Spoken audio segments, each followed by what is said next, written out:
할렐루야.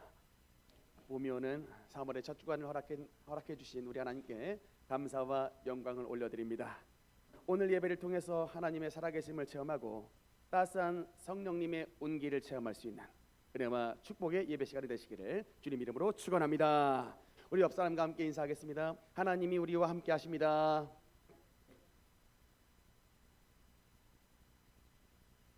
지금 우리는 계속해서 사도신경 강해로 말씀을 나누고 있습니다. 사도신경 워낙 우리가 어릴 때부터 주일학교 때부터 줄기차게 외워온 말씀이지만 사실 우리가 사도신경의 암기 파트에 좀 치중하다 보니까 그동안 의미에 집중을 하지 못하고 지낸 분들이 많았는데 이번 기회에 사도신경에 대한 올바른 이해와 그래서 제대로 된 고백이 될 수 있도록 바른 신앙관이 정립되는 기회가 되었으면 좋겠습니다. 사도신경은 여러분 특별히 삼위일체 하나님에 대한 고백이 핵심으로 나와 있습니다.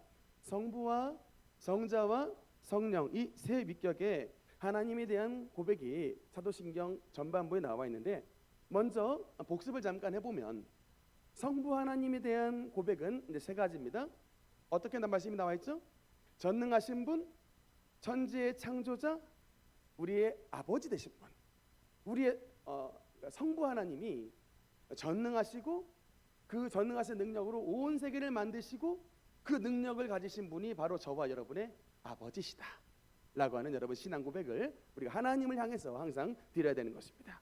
그 다음 성자 예수님에 대한 고백이 나오는데 여러분 누군가 여러분에게 한번 질문을 한다고 한번 생각해 봅시다. 너 예수님 믿어? 라고 질문했을 때 여러분 뭐라고 대답하겠어요? 나 예수님 믿어 라고 대답하겠죠? 근데 그러면 어떤 예수를 믿는데? 라고 만약에 질문을 한다면 여러분 뭐라고 대답하시겠습니까? 이 질문에 대해서 나온 것이 바로 여러분 우리가 해야 되는 대답이 5가지 예수 그리스도에 대한 5가지 고백인 것입니다. 나는 하나님의 외아들이신 예수님을 믿는다는 겁니다. 둘째로 나는 동정녀 마리아를 통해서 탄생하신 예수 그리스도를 믿는다는 것입니다. 셋째로 나는 십자가에서 죽으신 예수님을 믿는다는 것입니다. 넷째로 나는 죽음에서 부활하신 예수님을 믿는다는 것입니다. 다섯째로 우리 세상에 다시금 심판하러 다시 오실 예수님을 믿는다. 이 5가지가 여러분 예수님에 대해서 믿느냐라고 물어봤을 때에 우리가 당당하게 고백해야 되는 5가지 신앙의 고백인 것입니다. 이렇게 고백하면 100점 만점에 100점인 것입니다. 그 중에서 여러분 오늘은 특별히 예수 그리스도에 대한 고백 가운데 네 번째 고백에 대해서 나누겠습니다. 장사한 지서부터 우리 한번 같이 읽겠습니다. 시작. 장사한 지 사흘 만에 죽은 자 가운데서 다시 살아나시며 아멘. 죽음에서 부활하신 예수 그리스도에 대한 고백. 장사한 지 사흘 만에 죽은 자 가운데서 다시 살아나신 분, 그분이 바로 우리가 믿는 예수님, 부활의 예수님입니다. 우리나라 사람이라면 아마도 이분에 대해서 모르는 분이 없을 것입니다. 사진 한번 보여주세요. 네, 삼성 기업의 창업주 이병철 회장님. 제가 이분의 일대기를 이제 말씀을 준비하면서 좀 살펴봤는데 정말 하여튼 대단하신 분이에요.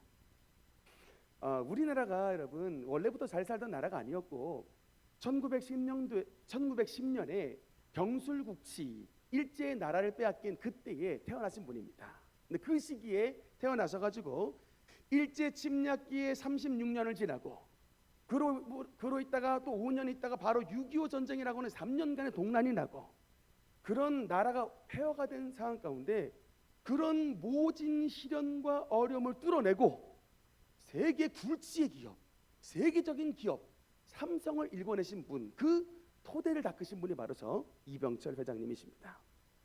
그래서 참 많은 존경과 많은 사랑을 받으신 분인데 이제 이렇게 사회적인 존경과 사랑을 얻고 또 돈도 얻고 그야말로 많은 명성을 쌓았던 분이지만 저랬던 분도 안타깝게 세월의 무게를 견디지 못하여 결국은 모든 인생들이 걸어가는 마지막 길을 걸어가게 됩니다. 죽음의 길을 걸어가는데 저분이 마지막 돌아가시기 2달 전에 침상에서 폐암에 걸려서 돌아가셨어요. 침상에서 이제 마지막의 순간을 맞는데 여러분의 입장에서 여러분에게 한 2달 정도의 시간이 주어졌습니다. 여러분에게 2달 정도의 시간이 딱 주어졌다면 어떤 죽음에 임박해서 어떤 생각이 나실 것 같아요? 2달간의 딱 2달간의 시간이 주어졌는데 여러분이라면 어떤 생각이 나시겠습니까? 여러분, 저 이병철 회장이 저 죽음의 2달을 앞두고 던진 질문이 있습니다. 그래서 그게 책자로 나왔어요. 이병철 회장의 24가지 질문. 2달여의 시간이 남았는데 사실 이제 딱 한 달 남은 시간에 침상에서 그 24가지의 질문을 했는데 그거는 여러분 뭐 기업에 대한 고민, 뭐 자신의 명예에 대한 고민, 그리고 어떻게 돈을 더 벌 것에 대한 고민, 이게 아니고요. 딱 2달여간의 시간이 남은 그 시점에 저 이병철 회장이 고민했던 건 바로 뭐냐면 바로 이거예요. 하나님이 존재하시느냐. 1번 질문이에요.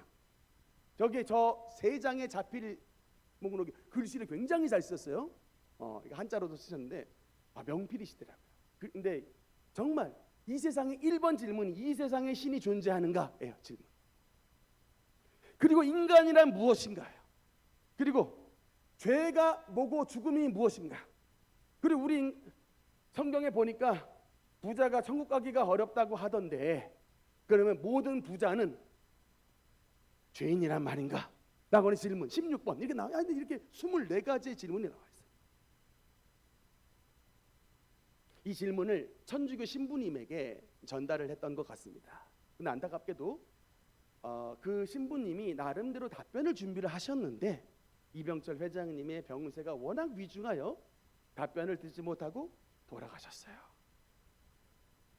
이병철 회장님 그리고 그의 아드님이셨던 이건희 회장님 공통점이라면 세계적인 기업으로 굴지의 기업으로 만드신 성공한 사업가입니다. 많은 사람에게 사랑과 존경을 받으신 분인데 공통점이 뭐냐? 마지막 때를 준비를 못하셨어요.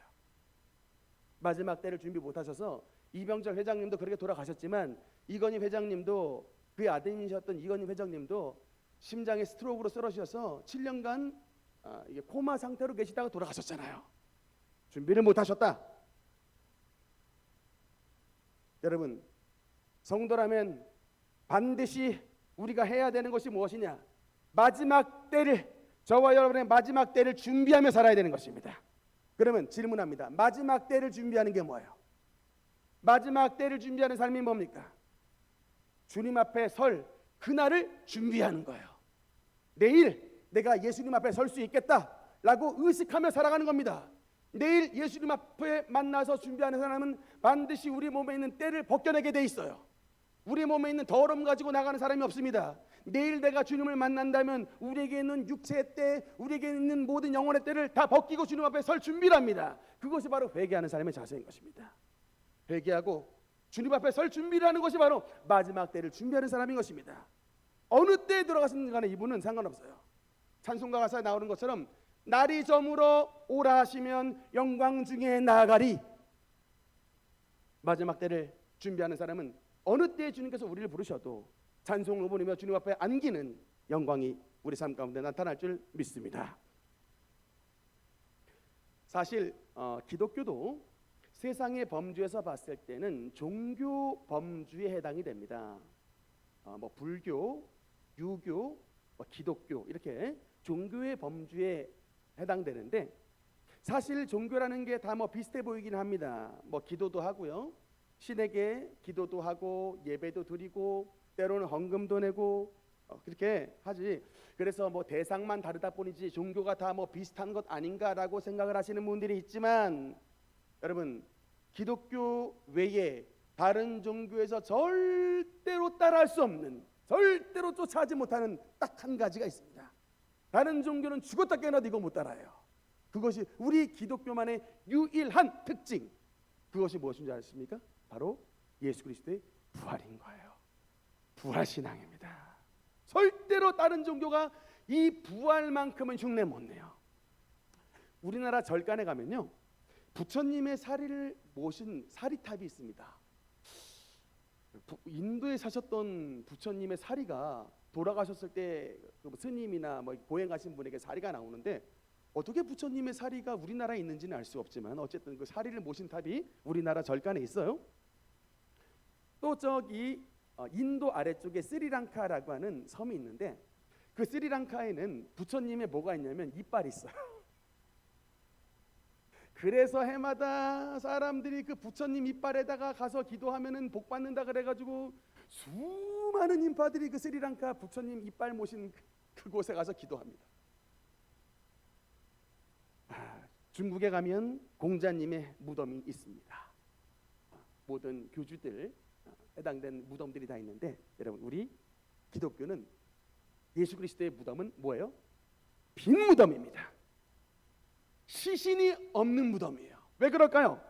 그 무덤에 들어가신 예수님이 죽은 지 사흘 만에 부활하셔서 산채로 나오셨기 때문에 여러분 그 날을 기념하는 날이 바로 부활절이요 예수님이 나오신 날이 주일이기 때문에 저와 여러분은 부활의 날 주일날에 모여서 예배를 드리는 것입니다. 아멘입니까? 우리는 안식일을 지키지 않습니다. 안식일은 예수님께서 무덤에 들어가신 시기예요. 우리는 여러분 부활의 날 주일날 나옵니다. 왜? 그날이 바로 예수님께서 살아나신 날이기 때문에 구약에 있는 모든 약속과 안식을 성취시킨 날, 그날이 바로 부활절이기 때문에 그 부활의 날을 기념해서 주일 예배를 지키는 것입니다. 성경은 너무나도 부활에 대해서 자신 있게 말씀을 합니다. 오늘 우리가 읽었던 고린도전서 15장은 그래서 닉네임이 붙었습니다. 고린도전서 15장 어떤 장이라고 말하죠? 고린도전서 15장은 무슨 장이라고 말씀합니까? 따라합시다. 부활장. 부활장. 네, 부활장이라고 말씀합니다. 여러분 만약에 성경이 예수 그리스도의 부활에 대해서 자신이 없었다면 그냥 부활에 대해서 은유 내지는 비유로 처리를 할 것이지 따로 사도 바울을 통해서 부활장이라고 하는 스페셜 파트를 딱 만드셔서 예수 그리스도의 부활에 대해서 논증을 하며 증거를 하는 그런 말씀을 성경에 기록하셨다. 그만큼 여러분 성경은 예수 그리스도의 부활에 대해서 자신 있게 말씀하신 것입니다. 우리가 부활 신앙을 가질 수 있는 가장 확실한 근거 두 가지가 있는데 그 중에 첫 번째가 무엇이냐 바로 성경입니다. 오늘 고린도전서 15장 3절 4절 우리 한번 두 절 천천히 같이 읽도록 하겠습니다. 시작. 내가 받은 것을 먼저 너희에게 전하였노니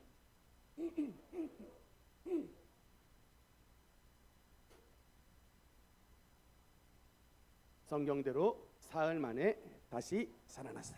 아멘. 여러분 우리 기독교의 신앙은 핵심이 뭐냐 따라합시다. 성경대로 우리 기독교 신앙의 핵심이자 근간은 성경대로입니다. 즉 성경에 말씀하신 그대로 믿는 것입니다. 이것을 여러분 라틴어로 뭐라고 하면 솔라 스크립추라라고 합니다. 오직 성경대로 말씀하는 대로 믿고 성경에서 말씀하지 않는 것은 철저하게 배척한다라고 하는 성경대로의 신앙인 것입니다. 여러분 우리가 예수 그리스도의 부활을 믿을 수밖에 없는 가장 중요한 첫 번째 근거는 뭐냐면 진리신 하나님의 성경이 예수 그리스도의 부활에 대해서 예언하고 말씀하신 것입니다. 그래서 여러분 3절 말씀해 보니까 내가 받은 것을 너희에게 전하였노니 이는 성경대로 그리스도께서 우리를 위하여 죽으시사. 그러니까 예수님의 죽으심에 대해서 성경이 구약에 미리 말씀하셨습니다. 그 가장 유명한 말씀이 뭐냐 여러분 이사야서 53장입니다. 이사야서 53장 5절 말씀 그가 찔림은 우리의 허물 때문이요 그가 상함은 우리의 죄악 때문이라 그가 징계를 받음으로 우리는 평화를 누리고 그가 채찍에 맞음으로 우리는 나음을 받았도다. 유명한 이사야의 예언의 말씀 그대로 예수님께서 십자가에 달리셨을 때에 채찍에 맞으시고 그가 하나님께 징계를 받으시고 그래서 우리의 모든 아픔과 우리의 모든 죄와 허물을 예수님께서 감당하실 것이다 라고 하는 죽음에 대한 하나님의 예언의 약속이 있다는 것입니다. 특히 여러분 예수님께서 십자가에 달려 돌아가셨을 때에 어떻게 됐죠? 손과 발에 대못이 박히셨습니다. 그런데 여러분 이 부분에 대해서 성경에 예언이 나온 거 아십니까?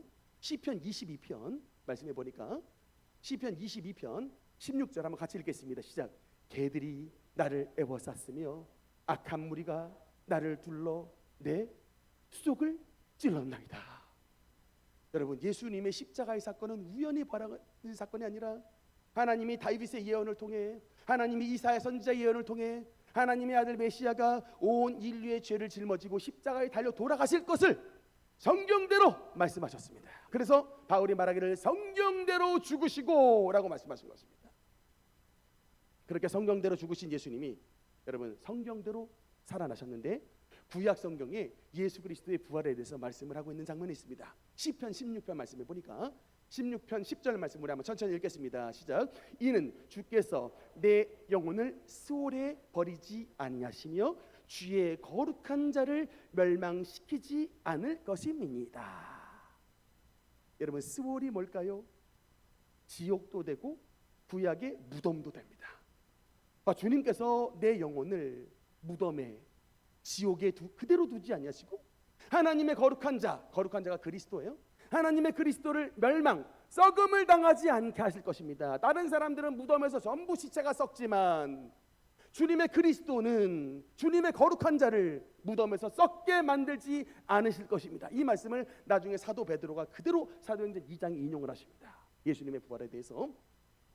그 정도로 여러분, 예수님은 그 정도로 성경은 예수 그리스도의 부활에 대해서 분명하게 말씀하시고 있습니다. 특히 여러분, 이 부분에 대해서 예수님이 직접 본인의 입을 통하여 말씀하신 부분이 있습니다. 마태복음 12장 39절에 보면 예수님께서 대답하여 이르시되 악하고 음란한 세대가 표적을 구하나 선지자 요나의 표적밖에는 보일 표적이 없느니라. 요나가 밤낮 사흘 동안 큰 물고기 뱃속에 있었던 것 같이 인자도 밤낮 사흘 동안 땅속에 있으리라. 예수님이 자신이 말씀하시잖아요. 요나의 표적을 너에게 보이겠다. 이게 뭐예요? 물고기 뱃속에, 큰 물고기 뱃속에 요나가 사흘 동안, 3일 동안 있다가 그 뱃속에서 나왔던 그 표적이, 그 모습을 봤던 니느웨 백성들이 하나님 앞에 나와 회개했던 것처럼 앞으로 인자가 그 표적을, 요나의 표적을 너희에게 보일 것이다. 인자가 밤낮 사흘 동안 땅속에 있을 것인데 그 사흘이 지나면 어둠을 뚫고 무덤의 문이 열려서 인자가 나오는 요나의 표적을 너에게 보일 것이다. 여러분, 이것이 바로 예수 그리스도의 부활인 것입니다. 그 말씀대로 그대로 성취가 되었습니다.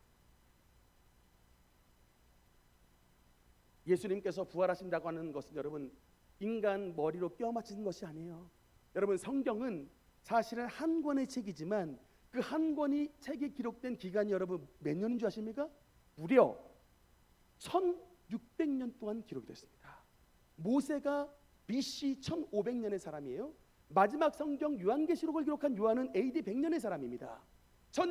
BC 1500년에서부터 AD 100년까지 1600년의 기간에 걸쳐서 40명의 저자가 말씀을 기록을 했는데, 여러분 그럼에도 불구하고 성경이 어떡하느냐? 엄청나게 기가 막힌 통일성과 엄청나게 기가 막힌 오류가 없는 무호성, 예수 그리스도에 대해서 정확무하게 통일된 말씀으로 쭉 말씀을 하는 거예요. 짜고 말한 것이 아니라. 어떻게 그것이 가능했느냐? 1600년간 40명의 저자를 통해서 기록하신 분이 바로 원저자이신 하나님의 성령께서 기록하신 것이기 때문에 성경은 통일되고 정확무한 것입니다. 그 말씀 가운데 나타나 있는 하나님의 아들 예수 그리스도의 부활의 증거를 오늘 우리에게 말씀하시고 있기 때문에 그 말씀으로 든든히 서시는, 확실하게 믿는 우리 모든 성도가 되시기를 주님 이름으로 축원합니다. 제가 이번 그 사도신경 강해를 할 때에 이단에 대해서 한 번씩 말씀을 꼭 드릴 겁니다. 여러분, 제가 사도신경의 목적이 두 가지라고 말씀드렸죠. 첫 번째 뭐다? 따라합시다. 성도들의 신앙 강화. 두 번째는 이단 분별. 그러니까 사도신경을 우리에게 주신 이유가 1번 신앙 강화, 2번 이단 분별이에요. 대한민국 안에 얼마나 많은 이단이 있습니까? 여러분, 너무나도 대한민국 안에 재림 예수만 해도 50명이에요. 몰라, 더 늘었을 수도 있습니다. 이게 10년 전 통계라. 이 자칭 예수들이 너무나 많은데 그 이유가 뭔지 아십니까? 대한민국의 이단들의 활개체는 가장 큰 이유가 뭔지 아십니까? 이게 열심은 많아요. 한국 사람들이 종교적인 열심은 많은데 문제는 뭐냐면 우리 기독교 종교에 대해선 말씀하신 경전, 캐논, 성경에 대해서 너무나도 몰라요. 그러니까 열심은 있는데 말씀을 모르니까 당한다고. 여러분, 지난번에 말씀드렸지만 진짜 지금 시대에 통일교 문선명 믿는 사람은 정말 바보야. 통일교가 뭐예요? 문선명이를 재림 예수로 믿는 종교입니다. 만약에 문선명이가 재림 예수라면 그가 2012년도에 죽었거든요. 어떻게 돼야 돼요? 살아나야 돼요. 며칠 만에? 3일 만에 살아나야 됩니다. 죽은 지 몇 년 됐어요? 13년이요. 메시아 자격 있다 없다? 없다. 탈락이에요. 3일 만에. 여러분, 이거는 딱 기간이 정해져 있다니까요. 사흘 만에 부활하지 않으면 그건 탈락이에요. 왜? 예수님이 성경에 말씀하신 요나의 표적은 3일이에요. 딱. 그거 기간 지나면 거짓말 못해요. 성경에 근거되어 있기 때문에. 그런데도 불구하고 지금도 여전히 문선명이를 재림 예수로 믿는 인간들은 죄송합니다. 정말 무식해서 그래요. 무식해서 그렇습니다. 호세아 선지자가 말하죠. 무지가 죄라고. 여호와를 아는 지식이 없어 이 하나님의 백성들이 망한다라고 말씀하신 그 말씀이 그대로 응한 것입니다. 세게 말씀드려서 죄송한데 욕 먹고 이단 안 가는 게 좋지. 여러분, 욕 안 먹고 고상한 척 유식한 척 하다가 이단 빠지면 영혼도 멸망하고 온 삶이 멸망하는 것입니다. 절대로 빠지면 안 돼요. 두 번째, 부활신앙의 근거 두 번째는 뭐냐면 바로 주님의 부활하시는 모습을 목격한 주님의 위트니스, 주님의 증인들입니다. 고린도전서 15장 5절 6절 일단 두 절 먼저 읽겠습니다. 시작. 게바에게 보이시고 후에 12 제자에게와 그 후에 500여 형제에게 일시에 보이셨나니 그 중에 지금까지 대다수는 살아있고 어떤 사람들은 잠들었으며 다음 7절 8절 또 읽겠습니다. 시작. 그 후에 야고보에게 보이셨으며 그 후에 모든 사도에게와 맨 마중에 난삭되지 못하여 난 자 같은 아멘. 여러분, 이 부활의 증인들의 목록이 부활장에 기록이 되어 있습니다. 제일 첫 번째 나왔던 인물이 그 5절에 보면 누구예요? 네, 게바. 여러분, 베드로의 이름이 세 가지입니다. 혹시 아셨어요? 본래 이름이 뭡니까? 시몬이죠. 근데 예수님께서 그 시몬을 만나서 새 이름을 주셨습니다. 베드로라고 이름을 주셨는데 그 베드로의 아람 나라식 발음이 게바예요. 똑같은 의미입니다. 반석, 페트로스, 반석이라는 의미인데 수제자인데 이 베드로가요 십자가 현장에서 예수님을 3번이나 모른다고 부인하고 도망갔습니다. 그래서 예수님 돌아가셨다니까요. 근데 여러분, 그렇게 십자가에 돌아가셨던 주님과 베드로가 다시 만나 재회한 곳이 바로 어디냐? 요한복음 21장에 있는 그 말씀입니다. 예수님께서 요한의 아들 시몬아, 내가 이 사람들보다 나를 더 사랑하느냐? 이르시되 주님 그러하니이다. 내가 주님을 사랑하는 줄 주님께서 아시나이다. 이때 예수님께서 베드로에게 마지막 사명을 주십니다. 내 어린 양을 먹이라. 이게 여러분 부활하신 예수님을 만난 베드로의 모습입니다. 이걸 딱 기록해놨죠. 예수님께서 부활하신 다음 게바에게 보이시고, 두 번째는 여러분 6절 말씀해 보니까 500여 형제에게 나타나셨다. 일시에 500여 형제에게 일시에 보이셨나니 라고 나와 있습니다. 여러분, 형제라는 단어는 아델포스인데 여러분 이 시대 때의 형제라고 하는 것은 남자들만 세는 거예요. 여자와 어린아이는 숫자에서 뺍니다. 그러므로 500여 형제에게 보이셨나니란 말씀은 사실은 성인 남자만 500여 명이고 여자와 어린아이 치면 대략 2천 3천 명이 사람들이 모여 있었던 그 자리에 예수님께서 일시에 부활하신 예수님이 나타나셨다는 거예요. 그런데 뭐라고 말하냐? 그 중에 지금까지 대다수는 살아있고 어떤 사람은 잠들었다. 대부분은 다 부활하신 예수님을 목격한 목격자들이 지금 우리 시대에 살아있다는 거예요. 지금 이 고린도전서는 예수님이 승천하시고 난 다음 20년에서 25년 있다가 쓴 책이거든요. 그 부활의 목격자들이 살아있는데 만약에 여러분 예수님이 십자가에 부활하신 것을 못 봤다 했을 때 저 성경 구절이 나왔다면 뭐라고 말하겠어요? 나 못 봤는데? 나 살아계신 예수님 본 적이 없는데라고 여러분 그런 증인들이 나오겠죠. 이 서신서가 딱 보내졌을 때. 그런데 그런 반론을 다른 사람 하나 없이 모두 다 예수님의 부활하신 예수님을 만나고 난 다음 다 뭐로 바뀌었냐? 부활하신 예수님의 증인으로 바뀌었던 것입니다. 특별히 여러분 세 번째 보면 그 야고보의 7절의 말씀에 보니까 7절 말씀에 야고보에게 보이셨으며 라는데 여러분 이 야고보가 누군가? 베드로, 야고보, 요한 예수님의 수제자 그룹의 이 야고보 이분이 아니고 이분은 일찍 돌아가셨어요. 순교하셨어요. 이분이 아니고 지금 7절에 나와 있는 야고보는 예수님의 동생 야고보입니다. 동생의 입장에서 형님이 메시아라고 말하니까 믿음이 갔겠어요? 안 갔겠어요? 안 가죠. 우리 형님이 갑자기 재림 예수라고 막 돌아다니시면 저도 시험 들 것 같아요. 안 믿죠? 근데 예수님의 동생이었던 야고보가 예수님의 수많은 기적을 봤지만 예수님의 메시아임을 인정하지 않고 안 믿었어요. 성경에 나와요. 안 믿었더라. 그런데 어느 때 믿게 됐느냐? 그 형님이 십자가에 못 박혀 돌아가신 것을 봤어요. 동생의 입장에서 얼마나 가슴이 아팠겠습니까? 그런데 그 돌아가신 형님이 진짜 성경대로 사흘 만에 부활하셔가지고 그 동생 앞에 나타났습니다. 그 순간 나타나신 그분은 자신의 형님이 아니고 뭡니까? 하나님의 아들이신 거예요. 이렇게 이제 그에게 완벽한 믿음이 생겨났습니다. 이때 그래서 자신의 불신의 모습을 하나님 앞에 회개하여 무릎을 꿇기 시작했는데 그 기도 무릎이 낙타 무릎처럼 돼서 그분의 별명이 낙타 무릎이에요. 야고보 사도에. 그리고 사도행전 15장에 나와 있는 초대교회 예루살렘 교회 의장이 됐던 분, 그분이 바로 예수님의 동생 야고보였습니다. 다 주님을 만난 사람들. 마지막 네 번째 8절에 보니까 만삭되지 못하여 난 자 같은 내게도 보이셨느니라. 누굽니까? 사도 바울에게. 여러분 이거는 뭐냐? 유대교 최대의 미스테리예요. 유대교 최대의 미스테리가 어떻게 바울이 그렇게 될 수 있느냐?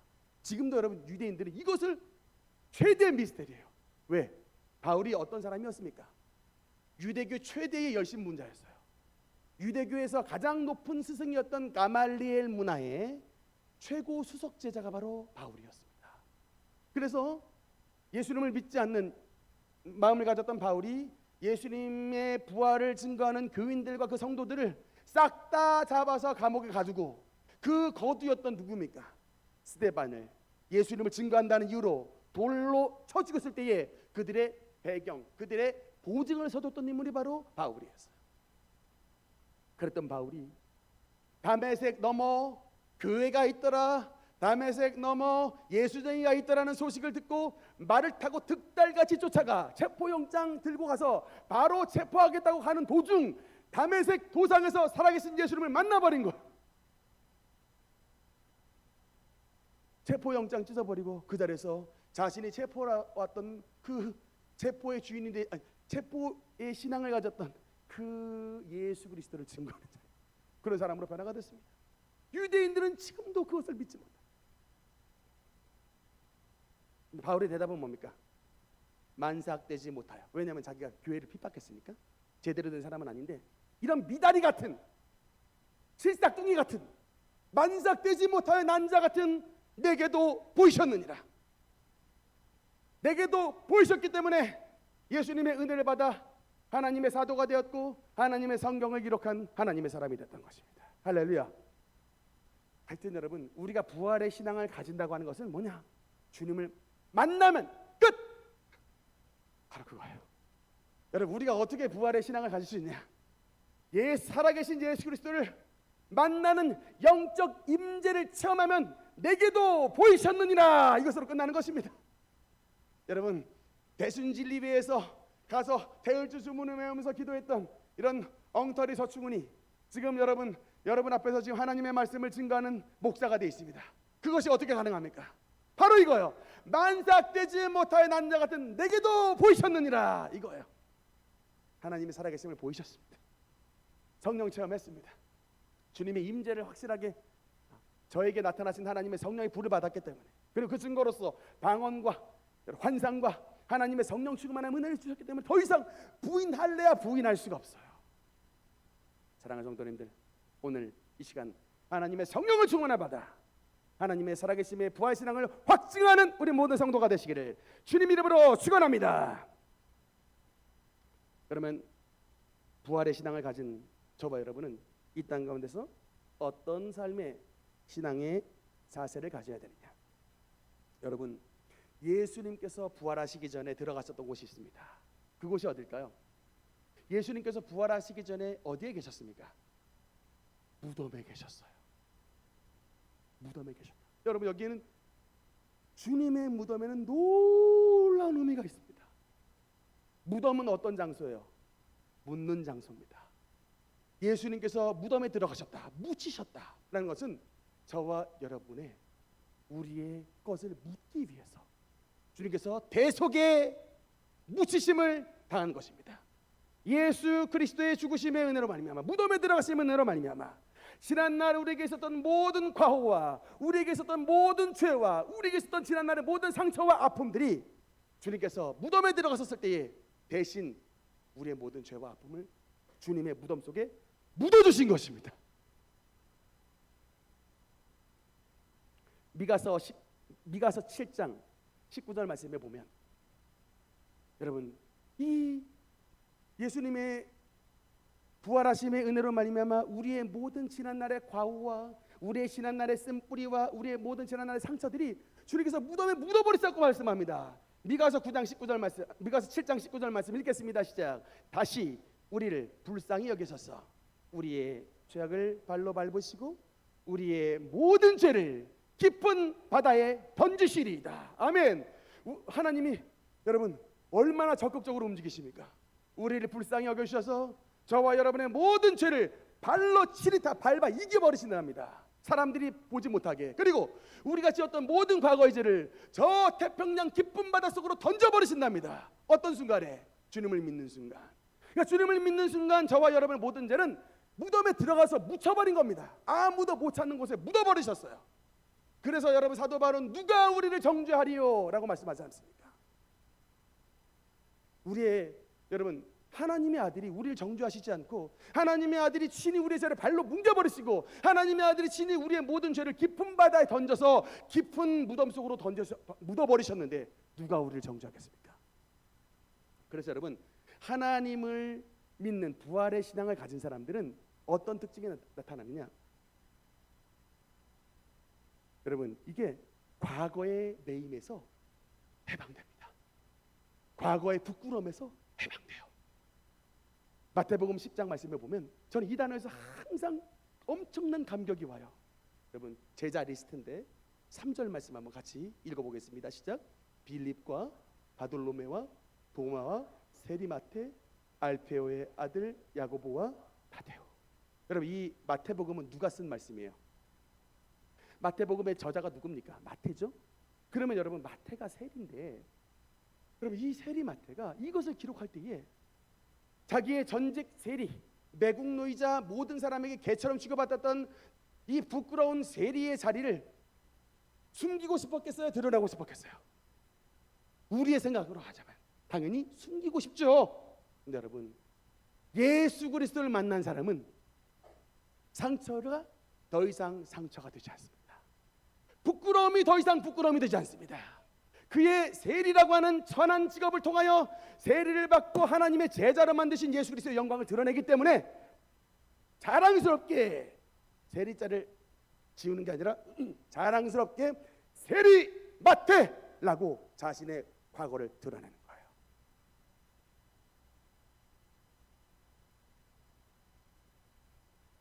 하나님의 사람은, 은혜 받은 사람은 자신의 과거를 부끄러워하지 않습니다. 못 배운 거, 가난하게 살았던 거, 자신의 모든 지었던 죄를 여러분 부끄러워하지 않습니다. 왜 그래요?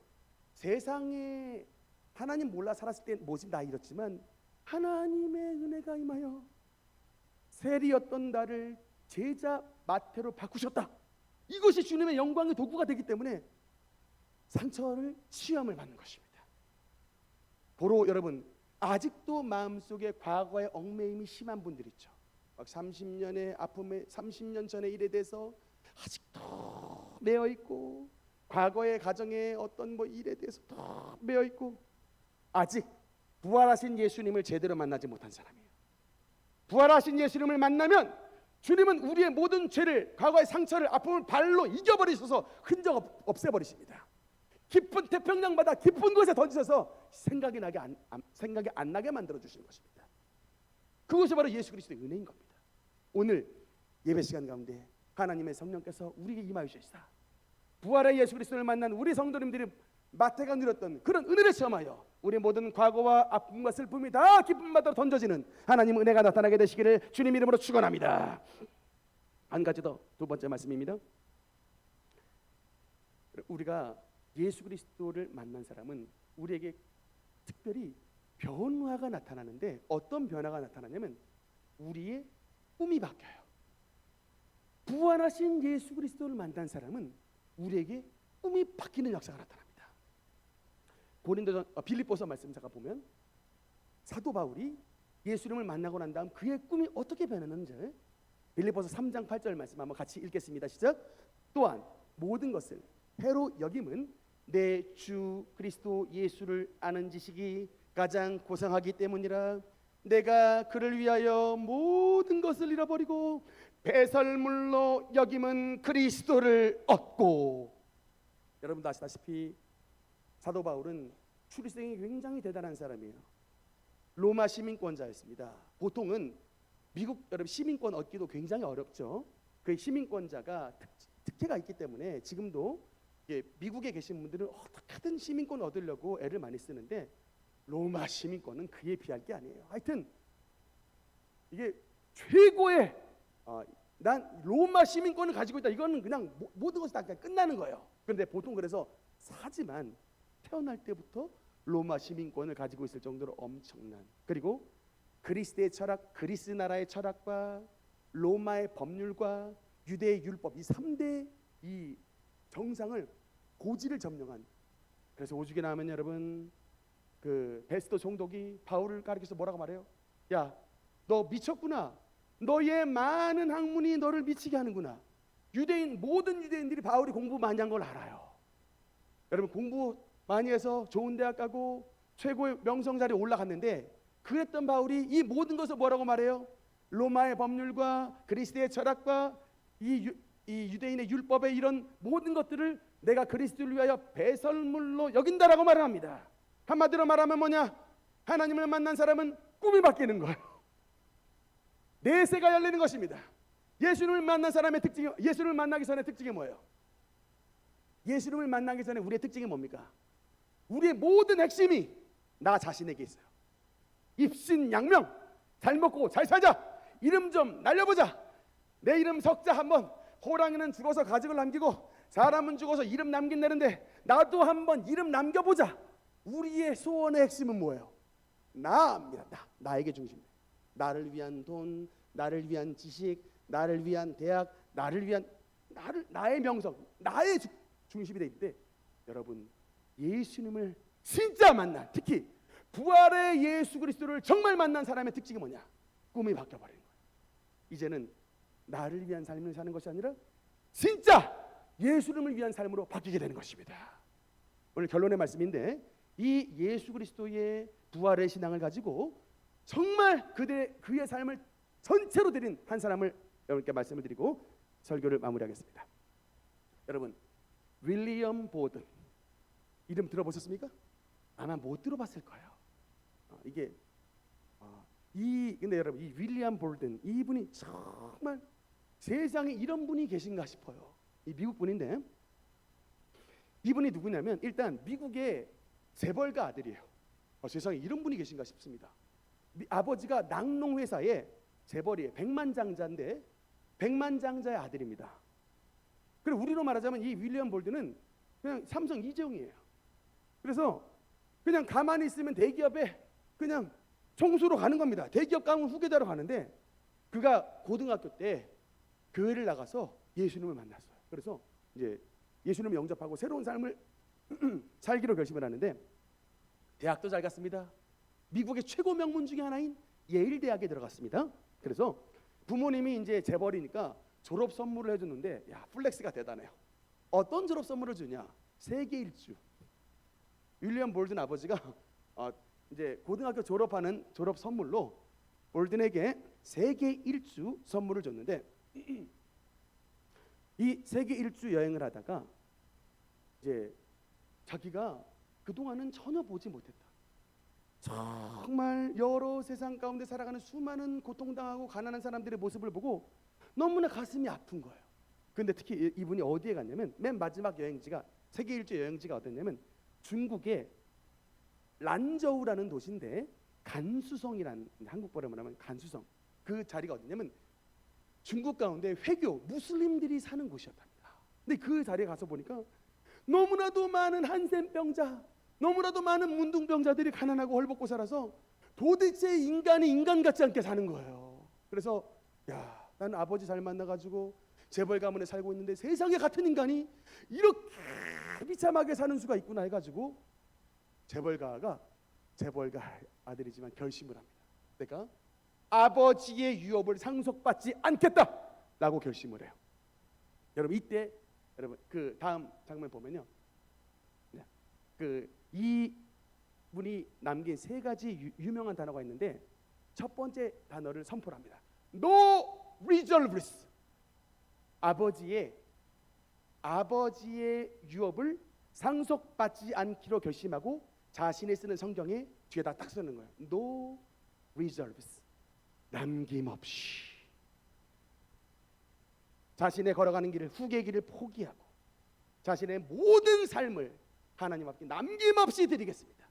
여러분 그래서 예일 대학에 들어가고 난 다음에 이 양반이 이제 어떻게 좌우명을 결정을 하냐면 전 화면 보니까 예일 대학에 다닐 때 모토가 이거예요. 우리 이래도 지금 기타에 막 모토 쓰겠다고 지난번 서원을 했는데 미리 하신 분이 있습니다. 예일 대학의 모토 다니면서 Say no to myself. 내 자신에게는 no. 어떤 뭐가 들든지 내 자신에게는 no라고 말하겠습니다. And yes to Jesus every time. 언제나 우리 주님께는 yes라고 말하겠습니다. 이게 예일 대학 다닐 때의 이분의 모토였어요. 그래가지고 그 가지고 있었던 용돈 받은 모든 돈들을 뭐 했냐? 미국에 있었던 당시에 수많은 노숙자들을 도왔답니다. 이분이 만드신 단체가 예일 호프 미션이라는 단체를 만들었는데 다른 게 아니에요. 그 예일대 주변에 있었던 수많은 노숙자들을 자신의 돈을 털어가지고 사재를 털어가지고 노숙자들을 섬기는 그런 일을 대학 때부터 했습니다. 그리고 대학을 졸업하자마자 하나님의 약속된 저 중국의 란저우로 가야 되는데 거기는 어떤 도시냐면 회교도들이 사는 곳이에요. 회교도들이 사는 곳이기 때문에 이 이슬람 문화를 알아야 됩니다. 그래서 이슬람 문화를 배우기 위해서 이 볼든이 이집트 카이로에 갔어요. 이슬람 문화를 배우기 위해서 이집트 카이로에 갔는데 카이로에 가자마자 안타깝게 어떤 병에 걸리냐면 척수막염이라고 하는 병에 걸렸어요. 척수막염. 20대 중반에. 그럼에도 불구하고 이제 병에 걸려서 귀국을 해야 되느냐 이런 상황 가운데 있는데 이때 그의 성경 뒷머리에다 두 번째 글을 남깁니다. No retreat. 후퇴 없이. 주여 후퇴하지 않겠습니다. 이 카이로에서 하나님의 말씀 들고 전진해 나가겠습니다. 후퇴하지 않겠습니다. No retreat. 그런데 안타깝게 1년이 있던 그의 나이 25살에 이 척수막염의 질병을 이기지 못하고 윌리엄 보드는 25살의 나이에 하나님의 품에 안겨 세상을 떠나게 됩니다. 그 세상을 떠나기 바로 마지막 시점에 그의 모든 사역의 일대기를 담은 한마디 단어, 세 번째 단어인 No regrets. 주여 후회하지 않습니다. No regrets. 이렇게 마지막 성경의 세 가지의 문구를 남기고 25살의 나이에 돌아가신 분이 바로 윌리엄 볼든인데 여러분 이렇게 하고 난 다음 그 생때 같은 아들이 대기업을 이어갈 아들이 낯선 카이로에서 죽었을 때 얼마나 어머니가 마음이 아프셨겠어요. 근데 그 어머니 또한 위대한 분입니다.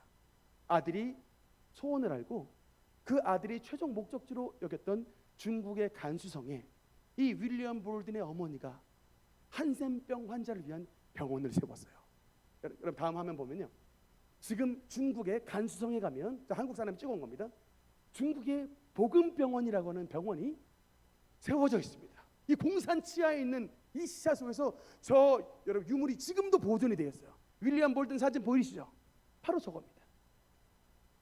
그 볼든의 어머니가 아들의 유지가 담긴 이 중국 간수성에 복음병원이라고 하는 병원을 세워서, 여러분 저 병원을 통해서 수많은 회교도들이 예수님 앞에 돌아와 지금도 예수님을 믿는 영적 구원의 역사들이 지금도 펼쳐지고 있답니다.